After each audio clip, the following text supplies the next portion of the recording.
به نام خدا. تو این ویدیو میخوایم مثالهای بیشتری رو از انتگرال گیری به روش جزء به جزء حل کنیم. از مثالهای ساده شروع میکنیم تا مثالهای امتحانی و مثالهایی که در کنکورهای ارشد ممکنه مطرح بشه. خب برای شروع مجدد یادآوری میکنیم فرمول انتگرال جزء به جزء رو. انتگرال جزء به جزء هست u دی وی، یعنی تمام داخل انتگرال باید به این فرمت در بیاد که از اینجا یو وی منهای انتگرال وی دی یو. خب زمانی که یو رو مشخص کردیم بلافاصله باید دی یو رو با مشتقگیری به دست بیاریم و زمانی که دی وی رو مشخص کردیم بلافاصله وی رو با انتگرال گیری به دست بیاریم. پس ما عبارات سمت راست رو داریم و مشکل خاصی نداریم. مثال حل میکنیم. x سینوس x dx. خب یک قسمت باید u گرفته بشه، یک قسمت باید دی v گرفته بشه. ما اینجا x رو میگیریم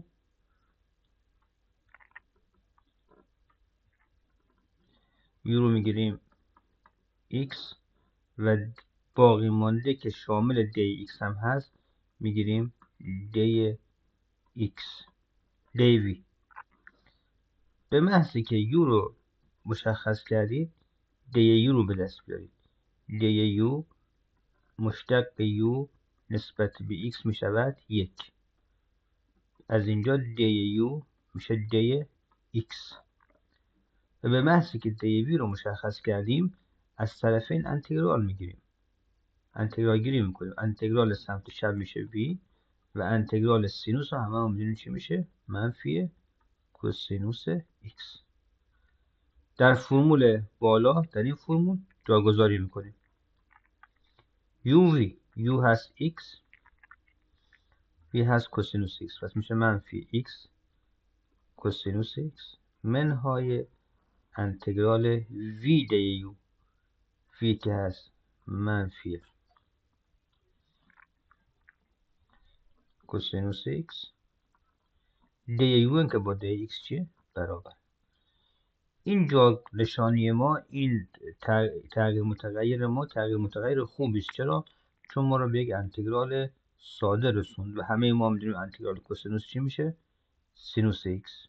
پس این میشه منفی x کوسینوس x منفی در منفی مثبت انتگرال کوسینوس هم میشود سینوس x به علاوه سی و تونستیم یک انتگرال رو به راحتی به روش جزء به جزء حل کنیم.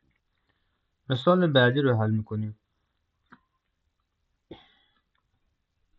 قبل از اینکه بخوام مثال بعدی رو حل کنیم این مثال رو با یک راه جدولی هم میتونیم حلش کنیم. ببینید اینجا تابع u و مشتقاتش یا تابع f و مشتقاتش x مشتقش میشه 1 مشتقش میشه 0.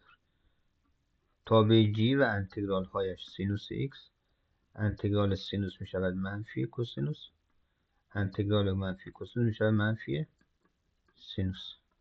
خب با هم وصل میکنیم.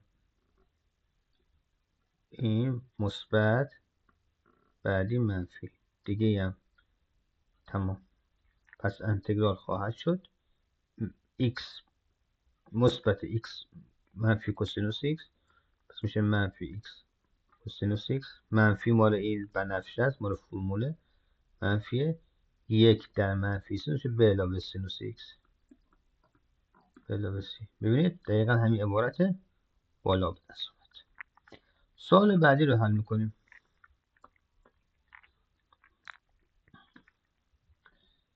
ای به توان x سینوس x dx. خب اگر ما از این هر چقدر مشتق بگیریم خودش میشه و هیچ موقع صفر نمیشه. از این هم همینطور. پس اون قاعده ای که گفتم اینجا صدق نمیکنه، ولی همچنان این انتگرال از روش جزء به جزء حل میشه. حالا یکی از اینها رو باید بگیریم u. ما اینجا سینوس رو میگیریم یو و ادامه میدیم ببینیم چه اتفاقی میفته. یو هست سینوس ایکس، پس باقی مانده که شامل دی ایکس هست دی وی میشه. به محضی که یو رو به دست آورید دی رو به دست بیارید، مشتق سینوس میشه کوسینوس ایکس دی ایکس و از این هم طرفین انتگرال میگیریم. انتگرال ای به توان ایکس خودش میشه.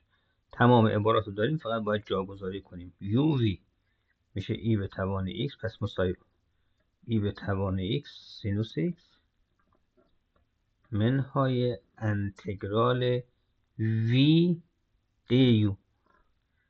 وی میشود ای به توان ایکس دی یو هم میشود کوسینوس ایکس دی ایکس. ببینید انتگرال ما به یک انتگرال ساده تر تبدیل نشد، چون ای به توان ایکس سینوس ایکس شد ای به توان کوسینوس ایکس، ولی به یک انتگرال معادل، این از لحاظ سختی تقریبا مثل همدیگه هستن، به جای سینوس کوسینوس گذاشتیم تبدیل شده.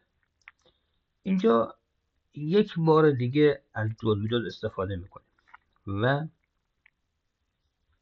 حل میکنیم مثلا. پس تو این قسمت دوباره اینو میگیریم یو رو میگیریم کوسینوس ایکس و باقی ماندهش رو میگیریم دی وی. یعنی همون تغییر متغیر بالا رو دوباره اینجا انجام میدیم. به محضی که یو رو به دست آوردین دی یو چی میشه؟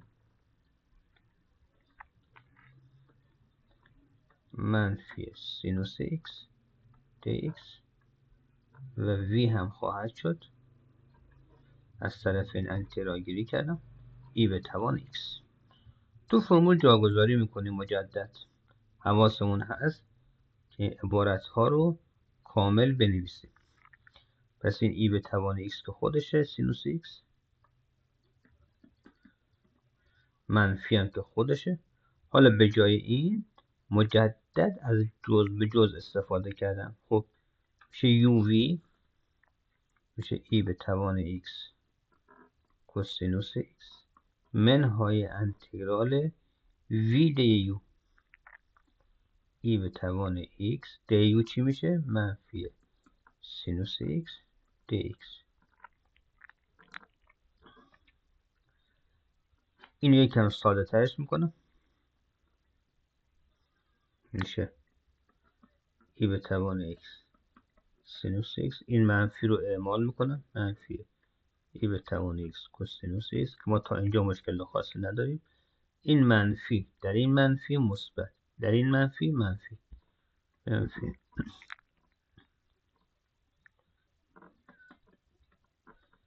ببینید این شد انتگرال جدید من. خب دقت کنید اینجا با دو بار استفاده از جزء به جزء. این چه؟ این انتگرال از کجا رسید؟ از این انتگرال شروع شد. ای به توان x سینوس x dx. یعنی هر چی که این سمت هست این ور هم برای ما تولید شد و این خب مورد مناسبی است. چرا؟ چون ضریبی این منفی است، ما میتونیم اینو ببریم سمت چپ تساوی و با این جمعش کنیم. پس خواهیم داشت این میاد سمت چپ که دو تا انتگرال ای به توان x سینوس x dx میشه ای به توان x سینوس x منهای ای به توان x کوسینوس x. از اینجا به راحتی ای به توان x سینوس x با تقسیم طرفین بر دو به دست میاد، میشه یک دومه یا تقسیم بر دو فرق ای به توان x سینوس x منهای ای به توان x. حالا یه دونه به علاوه سی هم میذاریم بابت ثابتش. خب این شد محاسبه انتگرال ای به توان x سینوس x.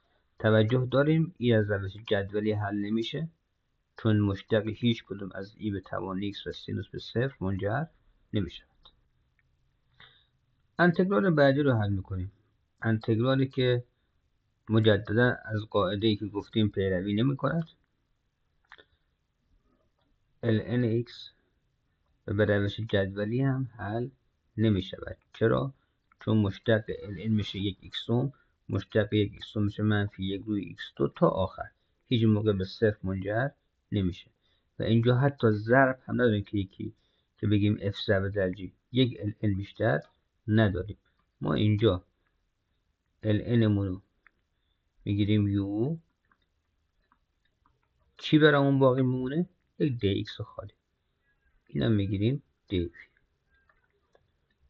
انتگرال به ظاهر سخته ولی خواهیم دید چقدر راحت حل میشه.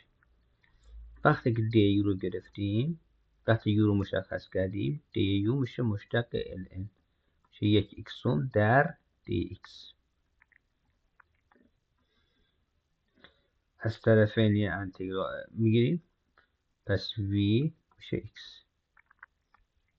خب اینجا ما dx رو به دست بیاریم، از اینجا میشه x دی یو. ببینیم که چه اتفاقی میفته. جاگذاری میکنیم، میشه یو وی توی فرمول جز به جز. یو هست ln x، وی هست x، پس میشه x ln x منهای انتگرال وی دی یو. اینجا نیاز به این نداشتیم. وی دی یو، دی یو میشه بر یک x تومه دی x. محاسبه میکنیم x ln x، این x با این x ساده میشه، انتگرال یک هم که از چی؟ x. دیدید چقدر ساده و راحت این انتگرالی که به ظاهر سخت می اومد حل شدش. انتگرال بعدی رو حل میکنیم. x آرک تانژانت x یا تانژانت منفی یک x dx. برای حل این مثال ما این دفعه اینجا یو رو میگیریم مساوی با یو رو میگیریم تانژانت منفی یک x. چرا این کار کردیم؟ چون میدونیم مشتق دی یو به راحتی به دست میاد، میشه یک به روی دی x به روی یک به علاوه x به توان دو. خب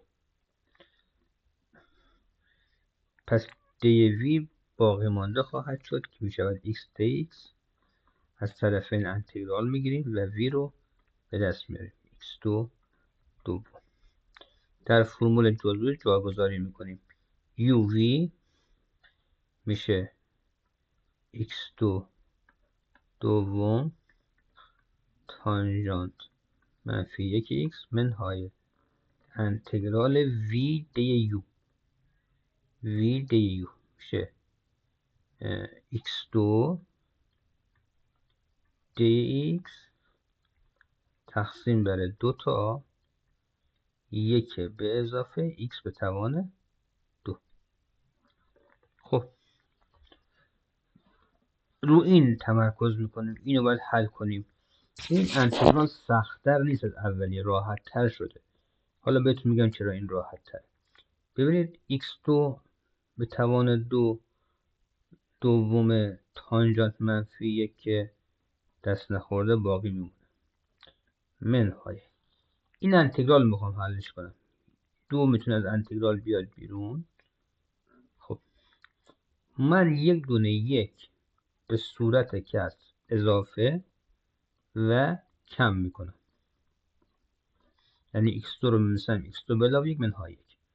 مخرج کسرم که یک به علاوه x2 دست بهش نمیزنیم. سادش میکنیم.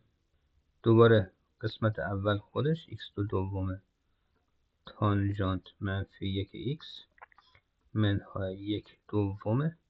این انتگرال چی میشه؟ این تقسیم بر این میشه یک، پس پرانتز باز انتگرال dx میشود. بعدی چی؟ منهای یک تقسیم بر این، پس میشه منهای انتگرال dx یک به علاوه x2. ادامه میدیم. این که قسمت اول که خودشه x دومه تانجانت منفی یک x منهای انتگرال dx می شود x، پس میشه منفی دوم x منفی در منفی مثبت یک دوم همچنان اعمال میشه. این انتگرال چی میشه؟ dx تقسیم بر یک به علاوه x2. خب مشتق چی میشه یک به علاوه x2؟ الان بهتون گفتیم مشتق تانژانت منفی یک، پس میشه به علاوه یک دوم تانژانت منفی یک x به علاوه c. و این انتگرال رو هم به روش جزء به جزء محاسبه کرد.